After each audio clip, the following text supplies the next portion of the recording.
on Apple. Obviously, shares dipped post-earnings, but ended up 4%. I mean, I know there's concern about the iPhone, but there's also a lot of optimism about services.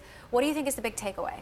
Yeah, so the actual number of iPhones they sold went down a little bit compared to the year before, but the iPhone revenue went up, which means they sold, a lot of people bought the high-end iPhone, the 7S, and that bodes very well for the new iPhone coming up later this year. So from that point of view, it's good, and then you add in the services business, which means that even if you don't buy a new iPhone, you might subscribe to Apple Music, you download apps, all that type of thing, and they're making a lot of revenue on that now.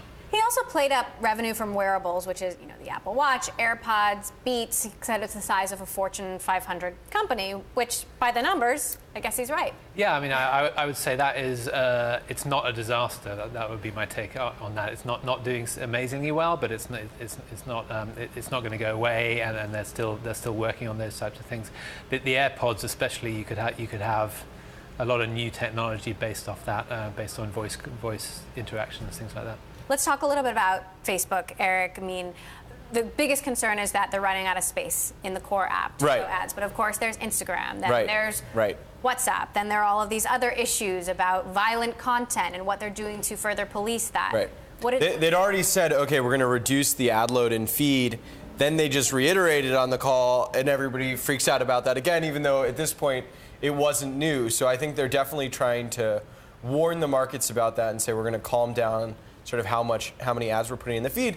On the other hand, I think people are really excited about Instagram. It's sort of, even in the startup ecosystem, a place people really want to advertise. So I think that's going to absorb some of this concern. And then, like you said, video, it feels like they're still trying to figure it out. They're not going to shy away from live video, though. I mean, they're adding 3,000 people to police it. Right, and there's just a report in Business Insider saying they're going to do some premium stuff. So we're seeing they're committing to video, even though it definitely, as a user, doesn't feel like they figured it out, which I guess is sort of an upside potential if you want to spin in a favorable light for Facebook. Alistair, what do you think of the potential for Facebook to succeed in original content? Everyone's doing it. Can everybody be good at it? Well, they just actually pulled back from bidding on sports content, which is that's the best example. Like Amazon and Twitter and everyone's going crazy for sports content, paying so much. So they're not going to do that, which means they are being a little tentative. But I think that just the opportunities are just way too big, right? If you can grab a third of what YouTube does or half of what YouTube does, it will be a huge business. So Snap is coming. What can we expect? Yeah, I mean, it's going to be this first quarter that we really get to see them as a public company, so I think it's super important. It's going to set our expectations. Are they a high-growth company or not? I think there's going to be this big debate around sort of user growth versus how well they monetize their existing users. Obviously, Snap would much prefer us say, oh man, we can really monetize these users that we have. They're super engaged, much more engaged than they would be on Facebook or Instagram, and that's what makes us valuable. We'll continue to come out with new products. Pay attention to that. Don't pay attention to the fact that we are not Facebook. We are not some huge global international business growing all over the world to the same degree. Don't treat us like Twitter. I don't know. Shares up 36% since the IPO. All right, let's talk about Uber. Every day, another Uber story. Now they're facing a criminal probe over this gray ball situation. What's the latest? So we found out through the city of Portland filed this sort of extensive document that included this mention that the U.S. Justice Department was investigating Uber. And we wrote about that a couple of days ago, and people are sort of really seizing on this idea that, and so the Justice Department is looking into Grayball, which is what Uber used to sort of obscure itself from police departments, law enforcement officials, and competitors, and sort of make it hard for people to find Uber drivers. And it's called Grayball because it's where they thought they were operating in a gray area legally. So it's let's hide from them, hide our drivers so that so they don't get arrested. Al?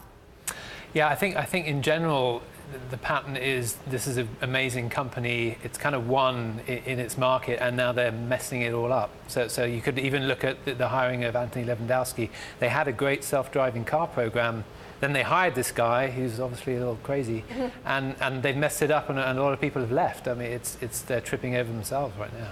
And interestingly, I mean, I've heard just anecdotally that Lyft is gaining momentum. I mean, you talk to users who say either they've deleted Uber or they start with Lyft. You talk to drivers, and most of the drivers that I talked to seem to prefer Lyft.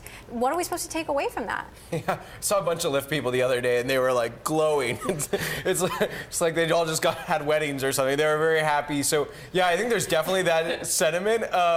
Everyone's very happy over there, and everything just keeps coming on the Uber front, and it's a lot of old stuff. It's their sort of old skeletons sort of getting dug out of the closet now that everybody's putting a lot of scrutiny on them.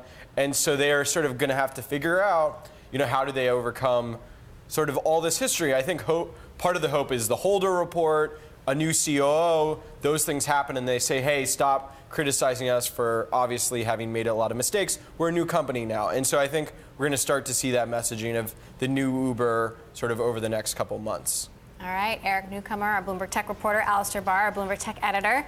Thank you both. By the way, I said that Apple shares were up 4% for the week. That was Snap. Apple shares are actually up 1.6%.